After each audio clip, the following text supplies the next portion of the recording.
You want to read the thing? Yeah, so the public is allowed to speak on issues or items not scheduled for discussion on the agenda. Comments should be limited to issues and items germane to the business of the governing body.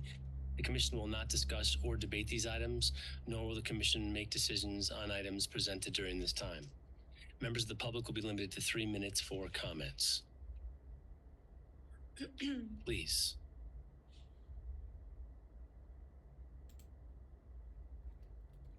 Well, everybody left. My name's Eric Hyde, 66044. Ever heard that saying, I hate to rain on your parade? Well, it rained on the Mardi Gras parade today. And what we just saw here was a clear example of the favoritism at work in this town.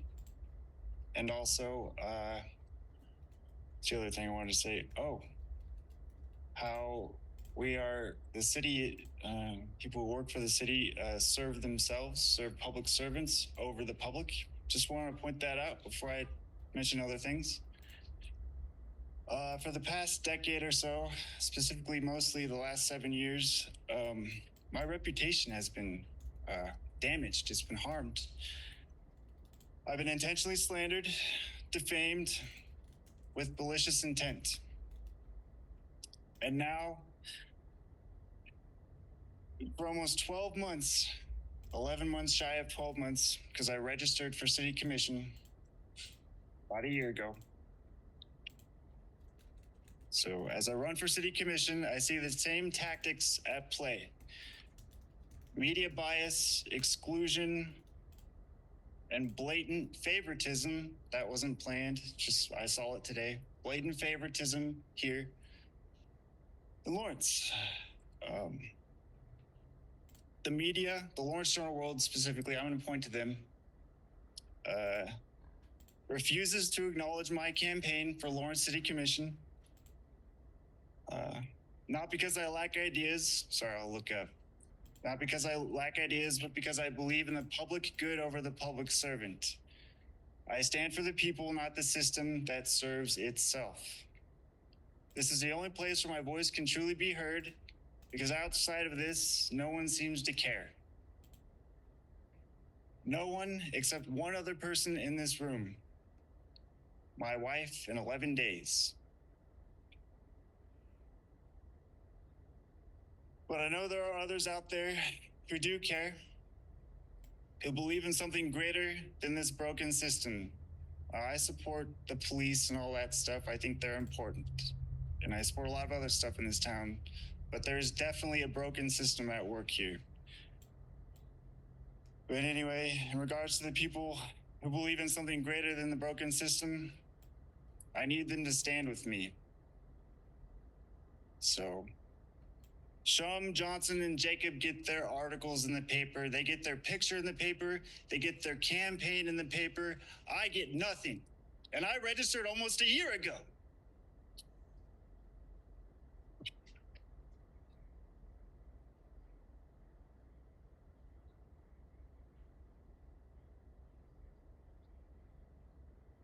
Any other public comment in the room? Is it for comments for everybody? Anybody? General public comment related to city issues? No, I do want to add, sorry, I had to say my name, Elizabeth, and then with the polar boss, I guess it's the city. It's my first time speaking up. I think I just want to speak up to the what he said before, the unfairness that throughout it, the right action would be to do the right thing, which is make sure that his photo, he did do it a long time ago, registered. You were probably the first one to register. And there was some misunderstanding at the Douglas voting place, and it got corrected. But he's reached out to the newspaper, and it just seems like it all just kind of just gets neglected. And it's the same thing with just other things. So it's just to consider that it's just the right thing is to acknowledge that it is getting ignored. It's the moral thing. Sure. Anyways, thank you. Thank you. Any public comment online? Lawrence Accountability. Yeah, can you all hear me? Yes, sir. Yeah, it's a good thing that we have Mayor Dever up there because, in another lifetime in this commission room, none of that would have been germane about things being reported in the journal world because it's not germane to city business. But the reason I wanted to speak tonight was to point something out for those former mayors and to maybe everybody could take a lesson from Mayor Dever here, because in a recent ruling that was made at the federal level, and this is in a case that Dr. Justin Spies brought against Armbruster and the Sheriff's Department, Douglas County and them. But in that ruling, Judge Robinson, part of it, she stated that given that members of the public are entitled to 3 uninterrupted minutes during public comment period, it's not clear based on the allegations that such speech causes disruption or disorder when the commission has already set aside dedicated time for the individual speakers. And let me tell you guys how that's very, very important to Courtney Shipley, how that's very important to Lisa Larson, super important to Bart Littlejohn, important to Amber Sellers, and Brad Finkeldye. He actually went along with some of this stuff. And Mr. Dever, unfortunately, when you were vice mayor, you really, I wish you'd have spoke out more against it. But what this means is that once we start speaking during our 3 minutes, you guys literally don't get to interrupt us. I'm going to repeat again what the judge said so that Brendan Kesey over there in the corner can hear me. Given that members of the public are entitled, I'm going to use that word, entitled to 3 uninterrupted, Amber Sellers, I'm going to use that word again, uninterrupted minutes during the public comment period, it is not clear, based on the allegations, that such speech causes disruption or disorder. How many times was I told I was out of order and I was causing a disruption based on the speech during my 3 minutes of time, when the commission has already set aside dedicated time for the individual speakers? You guys set aside that time for speakers, and then you wanted to bitch and moan and go run and cry about how they spoke. Y'all ought to consider this ruling and the way you've behaved, every single one of you. And follow the lead that you're getting shown right now about sitting there quietly and just letting the public speak. Because every time you interrupt, you're going against the law. Thank you, Michael. Anything else? We do have a few more. Great. Get it moved over.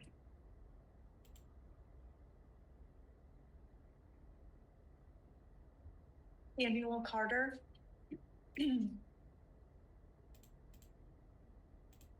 Good evening. I'm Samuel Carter, Lawrence resident. I want to talk about 2 things tonight.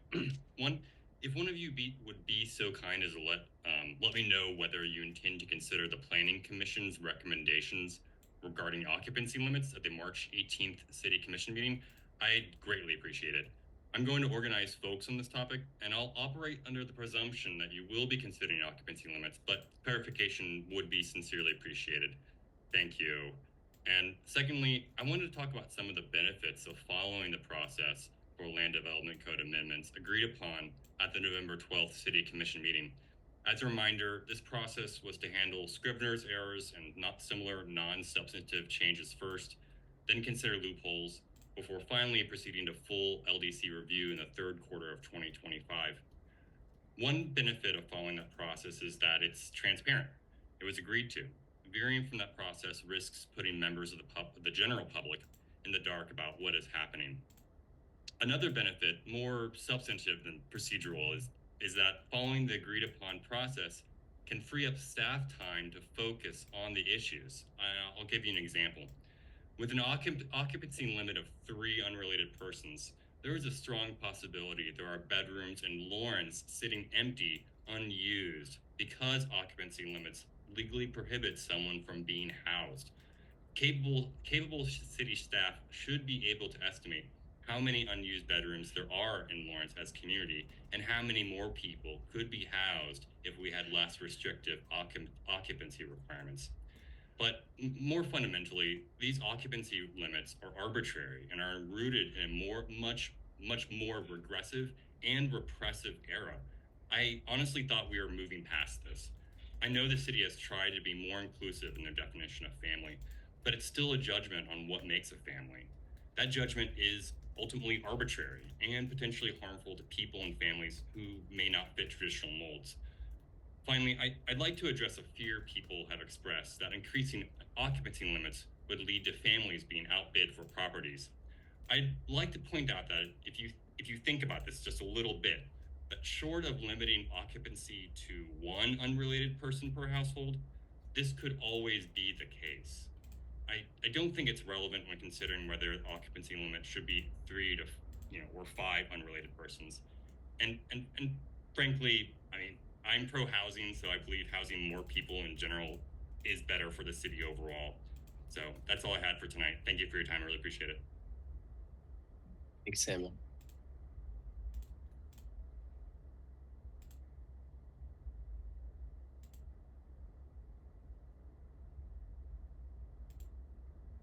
Julie Jones. Hey, this is Julie. Sorry I've been gone for a couple of weeks.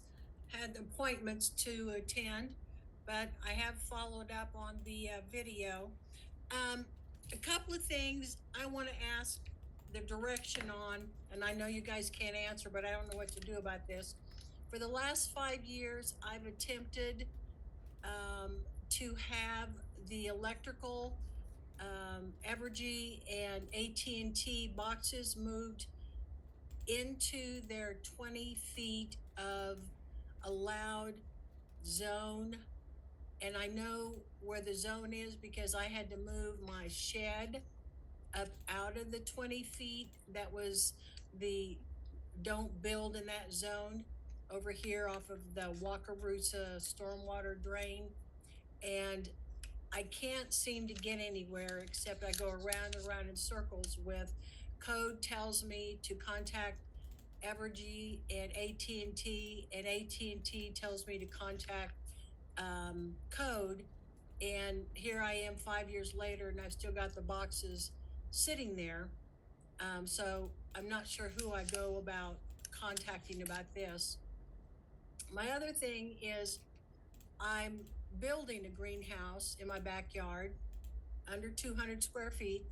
So I didn't need a permit for it, but I'm building it for growing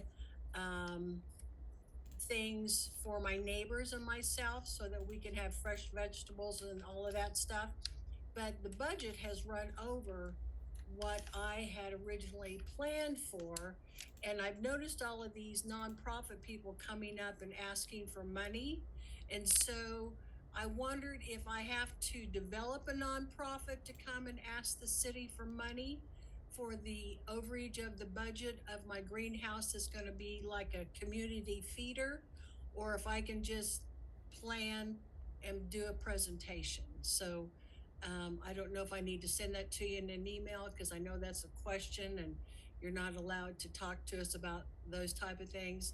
But if I could get money from the city to pay for that overage of about $1,000, so I can continue to feed the people in the neighborhood with fresh vegetables and stuff, it would go toward a good cause. So that's all I got. Thank you. Thanks, Julie. That's all the comments here. Hey, do you know what's the question? I'll email them back. Occupancy, email back. Very good. So that's it on public comment online. Mm-hmm. Okay. I think that's seeing none in the room. Is there a motion to adjourn? I move we adjourn. Second. A motion to adjourn by Little John, second by Finkeldie. All in favor, say aye. Aye. Those opposed, motion passes 5-0. Good night, everybody. Good night, everybody. Happy Mardi Gras. Bartle Jones. It's something Yeah, I've been thinking about for a long going on time. with that? It's actually something